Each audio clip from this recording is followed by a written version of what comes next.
Ganda! So, ayun mga sisi ko, ligo tayo, no? So, ngayon sa pagligo ko, ginagamit ko po ang Gugu Shampoo at ang Gugu Conditioner, mga sis. So, itong Gugu Shampoo, kung makikita mo, ayan, sa loob, makikita mo yung ating native woody vines. So, ayan yung usually na ginagamit ng mga matatanda noon para ma-prevent yung hair fall nila at gamitin pang shampoo. So, pag kinutut-kutut mo kasi yan, kinusut-kusut mo yan, yung woody vine na yan, nagbubula siya, mga sis. Kaya wala tong harmful chemicals. Kung mapapansin mo sa label, silicone-free, sulfate-free, paraben-free. So, talagang safe na safe yung anit mo sa mga chemicals. So, ayan, try na natin i-apply, mga sis, kung kaya pag nag-a-apply kayo, ayan siya mga sis, so yung textures niya, ganyan siya, ganyan yung itsura niya.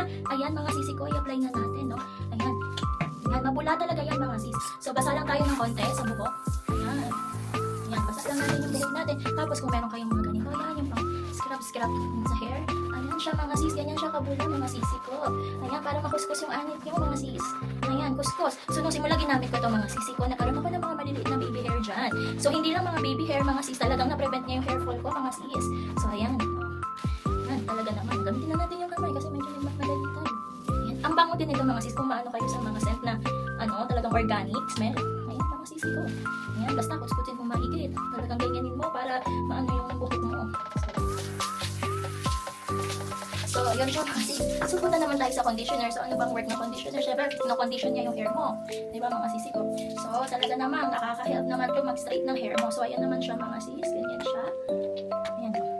Tapos, naging natin. Guys, ko na rin mabuhok mo. Hanggang sa pangan. Ayan, nakakalambot ka agad, oh. Para si conditioner, mag-condition ng inyong buhok. Makikita mo kung lumambot ka agad.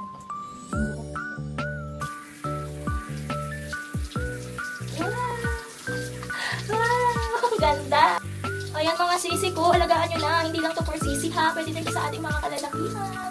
Ayan. So mga sis. Alagaan nyo na yung hair nyo. Sa murang halaga, hindi ko na yung shop